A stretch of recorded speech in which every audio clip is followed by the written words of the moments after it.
Welcome back to another episode on Film is Art. Today we're going to be doing the Denver Broncos draft review, and this was going to be a special one. The Broncos are a very interesting team coming into 2023 after a very horrific 2022, starting with their quarterback who underperformed heavily for the amount they gave up. But they're going to be an interesting team coming into this draft season. And we're going to discuss their depth chart here today before we do a mock draft later on. So let's go ahead and get into their offense. With Russell Wilson and Jarrett Stidham had a pretty good stint with the Raiders last year towards the end of the year.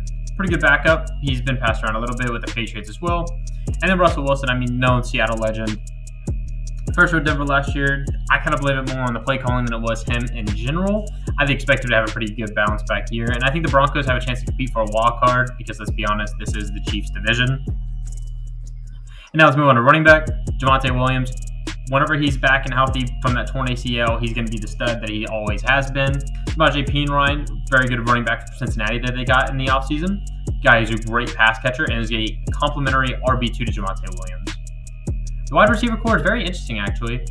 Jerry Jeudy and Sutton both could be wide receiver ones on this team. Both very good. Tim Patrick missed last year with an ACL injury as well. Him coming back is helpful. Same with KJ Hamler. Marquez Callaway, getting him from the Saints, is a nice addition. Kendall Hinton, movable, and the rest of that wide receiver core is also movable. And then tight end Greg Dulcich, rookie last year, and he's made his impact pretty well in that offense in just a short time. Alberto and Chris Manhertz, very good players as well.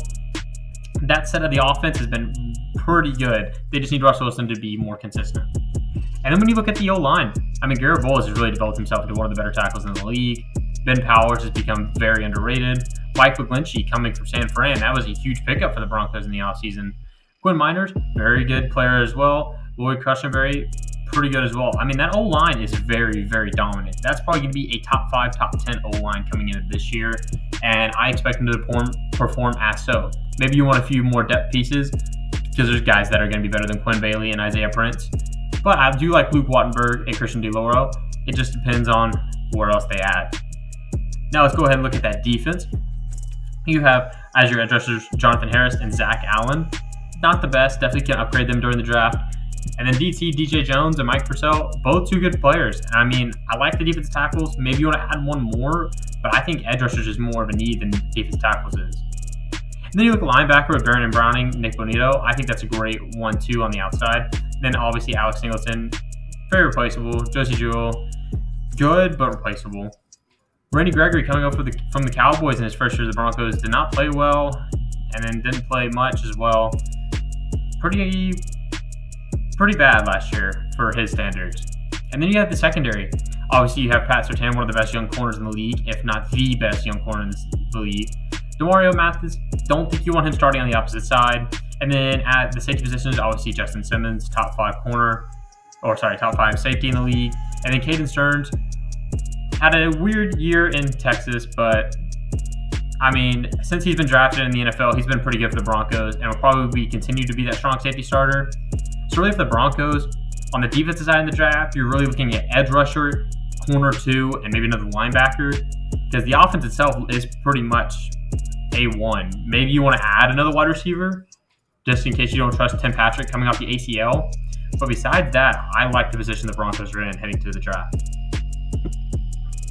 All right, now we're going to do the Denver Broncos mock draft for this draft preview. They don't have a lot of picks this year because of the Russell Wilson trade.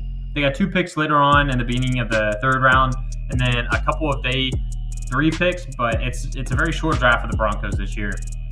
And at 68, they have a lot of interesting options here as they need another corner. And getting a guy like DJ Turner to come in on the opposite side of Pat Surtain, DJ Turner might end up sneaking into the 1st round, in my opinion. Very good corner out of Michigan. And to get him to the opposite side of Pat Surtain, that is really, really good. And then, as well, they need edge rush help. And then getting a guy like Felix from Kansas State. Those 2 picks right there just solve 2 needs already for the Broncos. And then as well here, you can go linebacker as well and get to Marvin Overshawn. You got 3 guys so far in this draft that all come in and fill needs. And we all know how much Denver likes Texas guys, so getting Overshawn would be no surprise for the Broncos.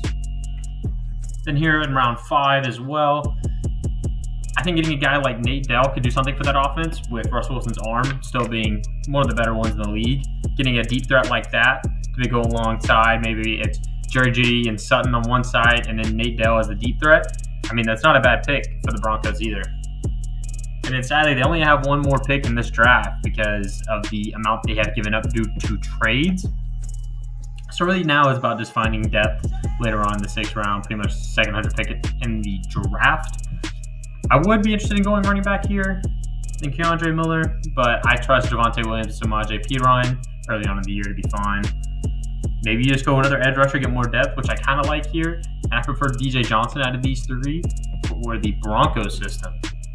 So, I mean, getting DJ Turner to go across from Pat Surtain is a home run for the Broncos if he can fall that far. And then same with Felix. I mean, they need edge rush help bad. So getting a guy like that on the line helps out a lot. Overshawn is an extreme athlete, very lanky as well. Very quick, can get up the middle if you want him to be a rush linebacker, or if you want him to drop back in coverage, he can do that as well. And then Nate Down, DJ Johnson, pretty much is more depth pieces to the offense and the defense as well. And I mean, if you're a Broncos fan, there's not much looking into the draft to be excited about just because of the lack of picks. But the 2 back-to-back picks in the 3rd round are pretty interesting and going to be able to keep an eye on that as well. This has been the Broncos Draft Review. Thank you so much for watching. We'll see you in the next one. Make sure to like and subscribe.